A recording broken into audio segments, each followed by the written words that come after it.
Okay. I am back with the wrestling content.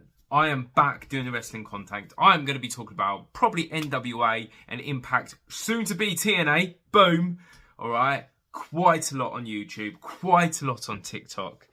I want to just quickly tell you why I went away for a bit. I felt like I was spending too much time trying to create something that was interesting and that was a bit pants, and I lost interest in wrestling in a lot of ways. So I took a step back. I continued watching NWA, all the pay-per-views and everything for the last 4 weeks. I've only been gone 4 or 5 weeks, 6 weeks maybe. All right.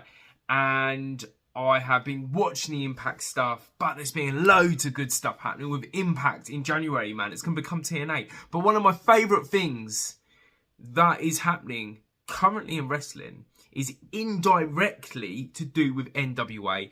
I personally think the second best promotion in professional wrestling, after Impact TNA, of course. But look at these two pictures. They're quite interesting.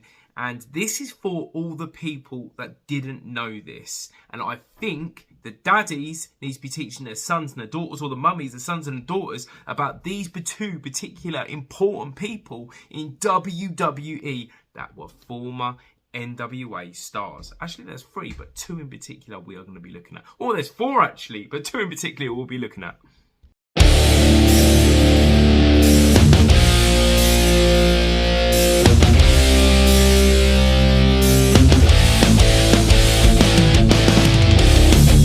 So if you didn't know, Ron Killings, back in the day, R-Truth was an NWA champion.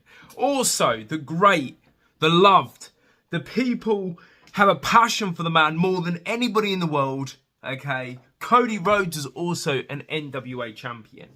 People watch NWA now, the retro sort of throwback. I know Billy doesn't like calling it that, but it is a retro kind of throwback. Because they have a passion with what it had in the past. So some people are going to be watching NWA currently because they could just remember Lou Thesz, or they remember Dusty, or they remember Rick, or they remember Harley, or they remember Sting's 1990 NWA run. And these guys are all bloody legends. See, personally, first time I came across NWA as a Brit was Dan, I can never get his name, Savell, the MMA guy, a legit MMA guy as well. First time I came across him, NWA, was that. And then later in life, Shane Douglas vacating the ECW title. That is where I came across that. And I came across Shane Douglas doing that a lot longer afterwards, because of I'm British and we didn't get ECW straight in the face, then we had to wait for a VCR, and it used to have to come from some dodgy cousin that you had or something along the lines of that. But the modern era I'm counting from when TNA and NWA had that relationship. We saw R-Truth, as I said, Ron Killings. We saw people like Jarrett many times, Raven, Christian Cage and Styles. But I personally think there was 2 guys in the last 20 years that carried this title and made this title important to the relevance of today more than anything else. And both of them are the current general managers of WWE, Raw and SmackDown. And when I heard that Aldis was becoming the GM, I just thought, fuck, this is great stuff, because now we have 2 former NWA champions not running, but you get what I mean, in an enforcement role in WWE, and this is such a positive thing. So if you didn't know, Adam Pearce was a 2-time NWA champion. 2-time NWA champion. His first run, I believe, was in about 2011, the summertime period. Lasted till the April 2012. And then he had a second run, which I believe that he vacated the belt. But the thing that you need to be looking at with the Adam Pearce stuff, he had a absolutely legendary series of matches with the one and only Colt Cabana. The one and only Colt Cabana. Ring of Honor, of course, he does a bit with now, and he does quite a lot with AEW, and we see him talking on his podcast, which is absolutely remarkable as well, quite a lot. And out of that series, Stage 3 was the best. It was an I Quit match. This is actually all on Adam Pearce's YouTube. It is so worth watching, because Adam Pearce Okay, he's a great authority figure, but he was a better wrestler. He was a better wrestler. He was a top class, classical looking wrestler that was willing to do anything for the business. All right. And his attitude is kind of the same. It's come into WWE the same sort of thing. And do you know what? I love his character in WWE when I watch WWE with the kids and stuff like that. But yeah, this is to the people. This is to the people that don't know much about Adam Pearce. Go and watch that 7 Levels of Hate series. It is so worth doing with Colt Cabana. Colt Cabana's a legend in that way anyway. So, the next guy I'm going to be talking about is the one and only Nick Aldis. And the one and only Nick Aldis deserves the love, every bit of love in the wrestling industry from my perspective. And I want to tell you why this. See, I grew up in the UK, so I remember Nick Aldis as Oblivion. The Gladiator, same as the US Gladiator version, but the UK Gladiator version, that's where he started. Yeah, he was doing wrestling and stuff like that on the sides and in the camps, but Oblivion is where he started. Then he moved on to becoming a presenter for the Ultimate Strongman series on Sky. And he was good at that. He always could sell a moment. And that is important about Nick Aldis. You've got to talk about first. Look, great wrestler. But first, the first thing he does, he can tell a story. He can successfully be a prick and an arsehole and sell a story absolutely brilliantly. And he used to do that great on Gladiators. And he kind of was the heel presenter on Ultimate Strongman as well.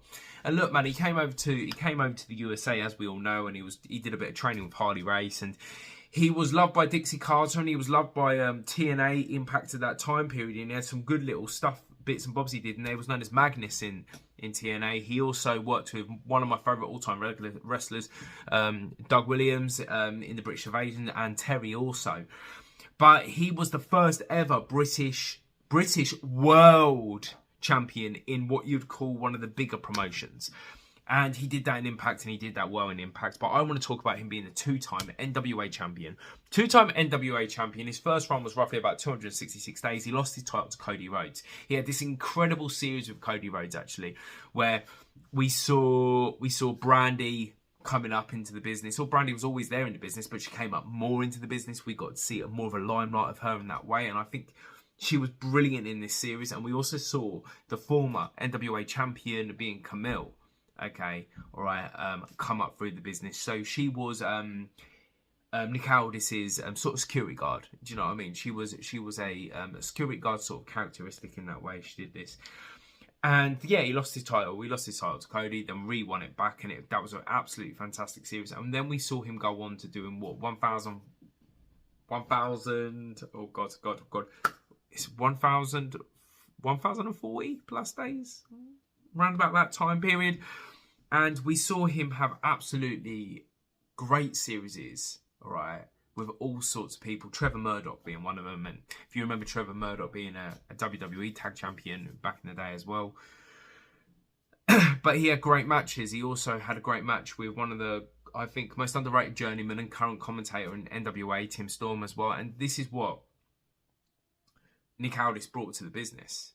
So WWE currently has 2 former NWA, all right, champions, 2 former legit great talkers, legit wrestlers, and this is the excitement for WWE currently. They are doing really sweet and good business by bringing guys like this in that can control a crowd, that can beast a crowd. And look, man, Adam Pearce has had a few chances to wrestle and it's not happened. But Adam Pearce, if he was fit and he was hungry, he'd whoop most of these guys' asses because he was legit. He was a good tech wrestler, same as Nick Aldis. But this is the sort of stuff that I think the little fans need to know, the kiddies need to know, the little sweethearts need to know, that the NWA title is the most relevant title in the business from my perspective currently. Because we've got guys like this working in the WWE in senior positions, right? Because the NWA has just got a CW contract, I think there's loads of important bits and bobs to go on, and I'm excited for the future of the NWA. I'm excited for the future of WWE with having guys like Aldis and Pearce there. And Pearce has been there for a while, yes I know, but there's more representation. This is Scholesy out. I'm going to be doing a lot more of these. I've missed jumping on talking about professional wrestling, okay, because that is my core when it comes down to it. Yes, I was a football fan, a comic book guy before a professional wrestling fan, but wrestling has always been in the art. It's always been in the art since, what, 92. So listen, Scholesy out. Love you lots.